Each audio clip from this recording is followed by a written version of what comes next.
자, 안녕하세요. 반갑습니다. 주식한 일그대의 이정렬입니다. 자, 두산 에너빌리티 보도록 할 예정인데요.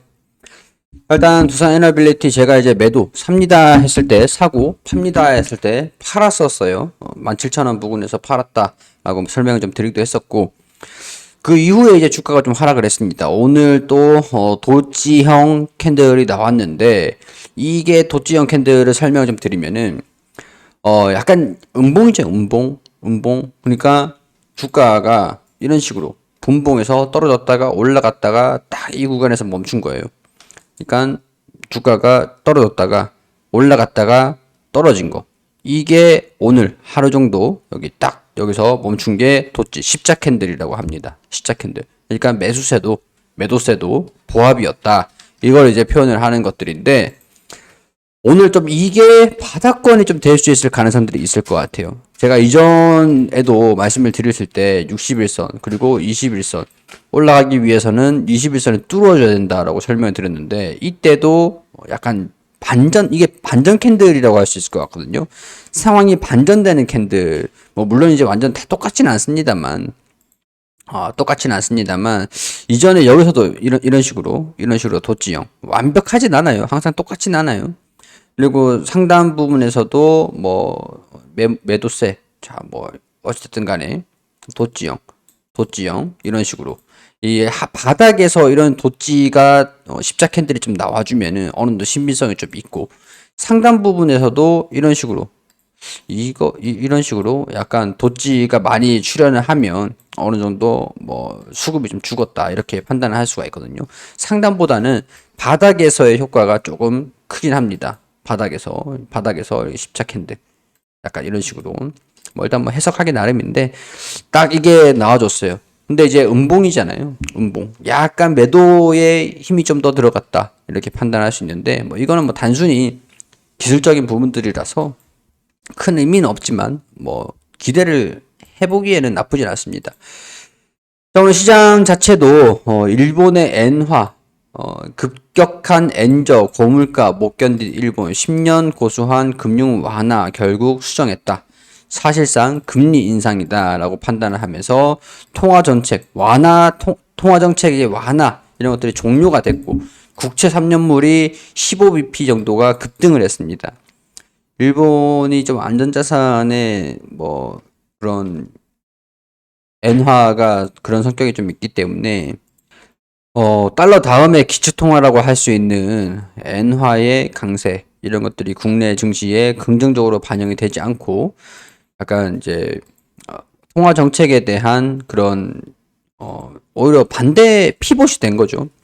미국이랑 이제 영국이랑 호주 이런 유럽 이런 쪽에서도 금리를 지금 좀 낮추려고 하고 있는 그런 강도를 조절을 하려고 하고 있는 상태인데, 일본은 지금 완화적인 통화 정책에서 조금 강화로 좀 긴축으로 좀 돌이키려고 하고 있는 그런 상태이기 때문에 시장에서 경계 심리를 조금 강도를 강화시켰다. 경계 심리가 좀 나와줬다. 뭐 정리를 일단은 뭐 이렇게 할 수 있을 것 같아요. 일본의 영향이 좀 컸습니다. 당시에 제가 1시쯤에 브리핑을 드렸었는데, 이게 좀 발표가 된 이후에 미국채 금리가 엄청나게 올라갔었고, 이런 것들이 국채금리의 상승은 증시의 불안 요인으로 반영이 좀 되고 있었던 그런 상황들이고, 미국의 선물 시장도 낙폭을 좀 확대를 하는 모습을 보였습니다. 마이너스 뭐 미니 S&P는 마이너스 뭐 9% 7%까지 나스닥 확대를 좀 했었고, 그리고 이제 글로벌 호주 일본은 지금 2.5%까지 뭐 폭락하는 모습들을 보여주기도 했었고, 홍콩, 항생, 대만까지도 1% 넘는 약세 흐름들 보여줬습니다. 이로 인한 영향으로 국내 증시도 조정 흐름들을 보여줬고, 특히 코스닥의 충격이 좀 컸었어요. 코스닥이 완만한 하락세를 보여주면서 마이너스 2% 구간까지 폭락하는 모습들을 보여줬기 때문에 특히 이제 중소형 종목들 같은 경우가 낙폭이 좀 확대가 됐었다.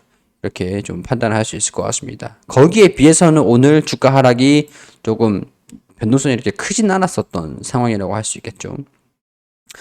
외국인 기관이랑 순매수 흐름들을 보였습니다. 오늘 공매도 비중은 조금 줄어들고 거래 대금도 같이 줄어들었어요.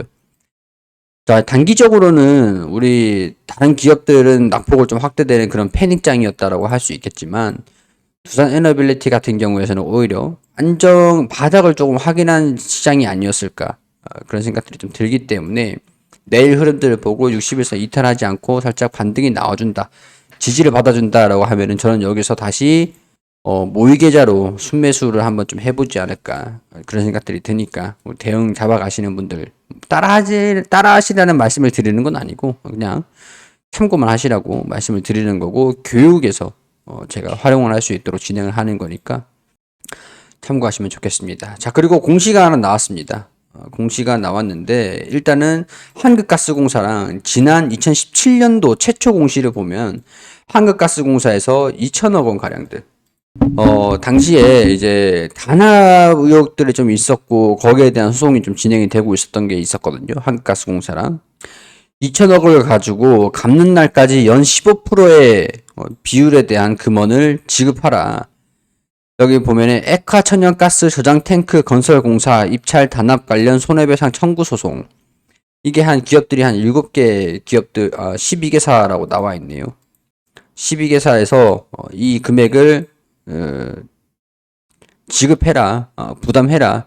그런 내용들이 이전에 2017년도에 있었습니다. 2017년도에 있었는데, 자, 이게 12개사 그대로 되어 있고, 580억 원으로 금액이 대폭 하향이 됐어요. 이전에 2천억 원 수준이었는데, 이게 너무 높다. 이렇게 되면서 582억으로 많이 낮아졌습니다. 연 5%에 그 다음날 갚는 날까지 연 12%의 각 비율로 계산한 돈을 지급하라. 여기서 나오는 게 당사 예상분은 127억 원 수준이다. 원금 99억 원, 이자 28억 원. 굉장히 커요. 소송 비용의 85%는 원고가, 나머지는 피고들이 각각 부담한다. 예상을 하는 것들은 127억 원 수준들이라고 나와 있습니다. 임정 범위 내에 이유가 있으므로 인용하여 주문과 같이 판결한다. 이 내용들이 단합을 함으로써 발주자에게 손해를 발생시켰다. 한국가스공사 입찰에 참가한 건설회사들의 상대로 손해배상 소송을 제기를 했다. 이런 내용들입니다. 자, 이전의 내용들을 보면은 이게 지금 나쁘지 않다라고 볼 수 있는 게 지난 8월 기사를 보더라도 이거예요. 이거 한국가스공사 4,320억 원 수준이었거든요. 이전에는 2022년 1월 수준이었다. 이 당시에는 건설사들 1660억 원을 나눠서 물어내라. 그렇게 되면은 대우건설이 170억 원, 가장 많고 두산중공업이 104억 원 수준이었습니다. 2천억 원대. 근데 그 다음에는 이게 4,320억 원으로 증액이 됐습니다. 대우 다음으로 두산중공업이 비중이 좀 높았던 상황이었는데 대우건설 170억 원이고 두산중공업이 104억이었잖아요.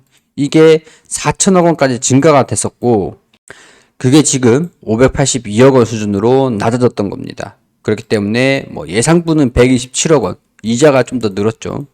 99억 원이 아니라 이전에는 109억 원 수준이었는데 99억 원, 원금은 99억 원으로 낮아졌는데 이자가 조금 늘어났다. 그래서 127억 원 수준들이 됐다. 이렇게 보시면 좋을 것 같습니다. 물론 이제 좋은 소식들은 아니죠. 일단 그럼에도 불구하고 금액이 더 커지지 않았다라는 거. 그런 거에는 일단은 긍정적이다라고 할 수 있겠고 일단 이 이슈에 대해서 마무리가 된다라는 거. 재료가 이제 불확실성이 끝나간다 라고 볼 수 있다라는 점은 긍정적이다 라고 할 수 있겠죠. 더군다나 이전같이 단기 순이익이 적자가 악화되고 있을 당시에 이거를 물어줘야 됐다라고 하면은 부담스러운 상황들이었을 겁니다. 건설사들이 지금 그렇죠. 유동성 위기에 있는 상태에서 이 돈을 줘야 되는 상황들이다 보니까 건설사 입장에서는 부담스러운 상황일 겁니다. 근데 재무적인 부분으로도 많이 개선이 되고 있는 상태에서 물어줘야 되는 금액은 조금 증가가 됐지만 재무적인 부분에서 안정이 된 상태에서 물어주는 거랑 이전에 자구안을 진행을 하고 있을 당시에 물어줄 뻔한 거랑은 상황이 많이 다르다라고 할 수 있겠죠. 자, 이게 불확실성이 끝나고 재료가 이 악재가 소멸된다라는 거에 집중을 해보시면 좋을 것 같아요. 자, 제가 이제 무료방에 종목들도 이 리서치 방이죠. 들어와 계시는 분들 계실 텐데 이전에 무료 종목 드렸던 것들 17%, 43% 엄청나게 수익이 좀 잘 났었습니다. 제 입으로 말씀드리긴 그렇지만 10월, 11월 종목들 수익률이 우리 경제방송 출연하면서 종목들 드렸던 건데 나쁘지 않았거든요. 나쁘진 않았는데 이번에 12월에 접어들면서 수익률 자체가 많이 낮아졌습니다. 수익률 자체가. 정말 재미없는 장세가 지속이 되고 있고, 제가 지금 보고 있는 것들은 저점을 2260포인트 산타랠리를 기대하기 어려운 이상 모멘텀들이 좀 소멸된다라고 했을 때, 상승 모멘텀들이 부재한다라고 했을 때 2260포인트 수준까지 가능성들을 좀 열어놔야 되지 않을까. 그렇게 되면은 우리가 분할 매수, 대응 이런 것들이 상당히 좀 중요하겠죠. 주가가 지수 자체가 떨어지면은 또 이제 저가가 형성이 되면서 저가 매수세, 저평가, 이제 저점 매수 이런 것들 좀 들어올 겁니다. 우리가 시장이 바닥을 체크를 하고 저점 매수세가 좀 들어올 때까지 특징적인 모습들로 시황이 좀 변경이 될 때까지는 다소 보수적으로 보는 것도 좋을 것 같다라는 좀 무거운 말씀을 드릴 수밖에 없을 것 같아요. 시장이 단숨에 갑자기 또 반등하는 모습들을 보여주면 괜찮을 것 같은데 일본의 악재가 나와주면서 글로벌 증시가 좀 위축되는 모습들 보여줄 수 있을 가능성들이 있다 보니까 지수에 조금은 더 보수적으로 대응을 해 나가자. 뭐 이렇게 이 글을 올리면서 저도 이제 스스로 또 자책을 하고 반성도 하고 각오도 하고 그런 내용들을 말씀을 좀 드렸던 겁니다. 긍정적이게 좋게 봐주셨으면 좋겠고 일단은 두산 에너빌리티 계속 브리핑을 드리도록 할 예정이니까 힘든 시장 같이 함께 이겨내 나가셨으면 좋겠습니다. 자, 도움이 되시길 바라고요. 구독과 좋아요 부탁드릴 수 있도록 할게요.